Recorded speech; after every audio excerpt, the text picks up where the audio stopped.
Assalamualaikum warahmatullahi wabarakatuh. Bertemu lagi dengan saya, Sri Ayu Raihana Emsos, dalam mata kuliah Media, Dakwah, dan Komunikasi.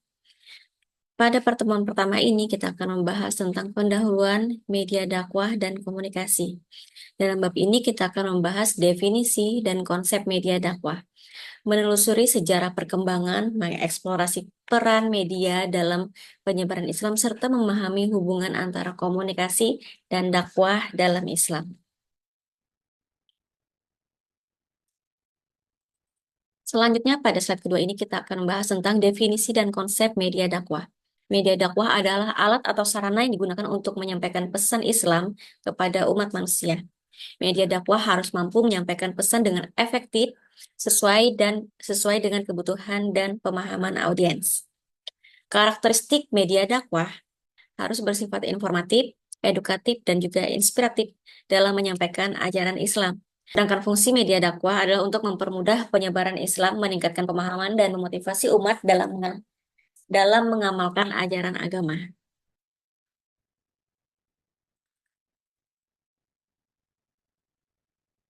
Sejarah perkembangan media dalam dakwah.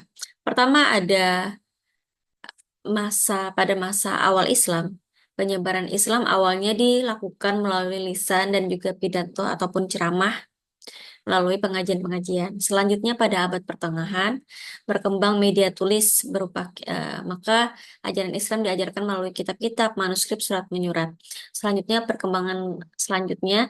kita mengenal adanya novel, surat kabar dan lain sebagainya. Dan media ini bukan hanya disampaikan untuk media informasi saja, tapi juga digunakan juga dalam konteks berdakwah. Kita bisa sebutkan di sini misalnya saja Buya Hamka berdakwah melalui tulisannya, melalui koran maupun melalui cerpen-cerpen dan karya sastra. Selanjutnya pada zaman sekarang, yaitu zaman modern, media media dakwah yang digunakan bisa berupa radio, televisi, film, bahkan juga media online seperti sekarang ini media sosial.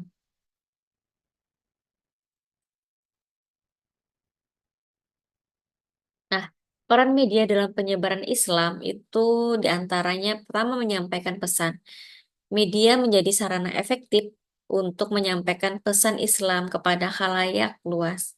Selanjutnya, sebagai pembinaan umat, media dapat dimanfaatkan untuk membina dan meningkatkan pemahaman serta pengamalan umat. Selanjutnya, pengembangan dakwah. Media memperluas jangkauan dakwah dan memfasilitasi dialog antara dai dan mad'u.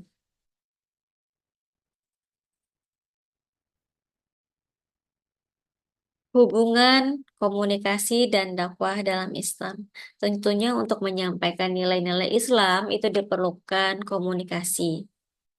Komunikasi juga memerlukan media untuk bisa terhubung, apalagi jika komunikan dan si komunikator ataupun dai dan mad'u itu memiliki jarak. Tentu saja diperlukan media untuk menyampaikan pesan dakwah tersebut.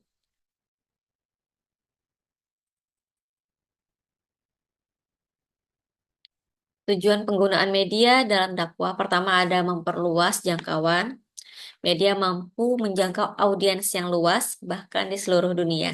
Kita lihat sekarang ini bagaimana eh, Ustadz Abdul Somad itu bisa diakses, konten-kontennya ataupun ceramah-ceramahnya bisa diakses oleh para umat yang ada di berbagai belahan dunia. Selanjutnya ada meningkatkan efektivitas. Media dapat menyampaikan pesan dengan efektif dan menarik. Banyak sekarang ustadz-ustadz itu yang melakukan dakwah melalui media-media sosial ataupun menggunakan media digital seperti YouTube dan Instagram.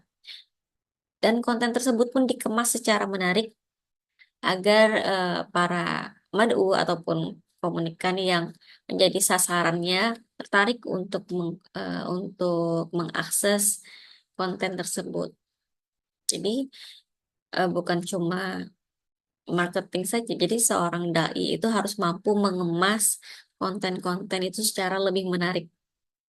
Selanjutnya ada memudahkan interaksi. Media memfasilitasi interaksi antara dai dan makhluk secara efektif.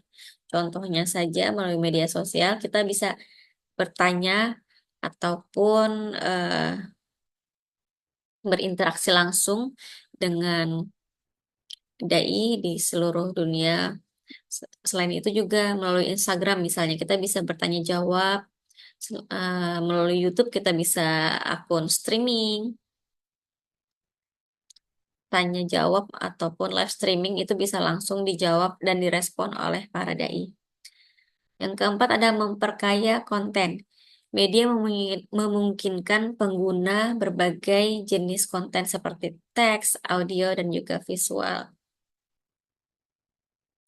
Media memungkinkan penggunaan berbagai jenis konten seperti teks, audio, dan juga visual.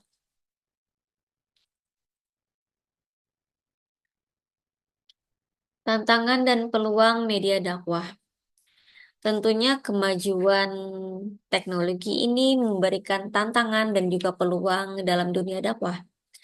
Ada tujuan strategis, yaitu memanfaatkan media untuk mencapai dakwah yang terukur, pengetahuan teknologi, memahami dan menguasai.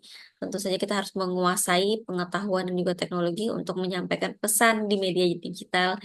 Selanjutnya juga ada interaksi aktif, menjaga komunikasi dua arah, membangun keterlibatan audiens. Yaitu berarti kita di sini harus bisa tetap aktif, interaktif dengan para audiens, dengan si dai dan si mad'u ini harus punya interaksi yang aktif gitu.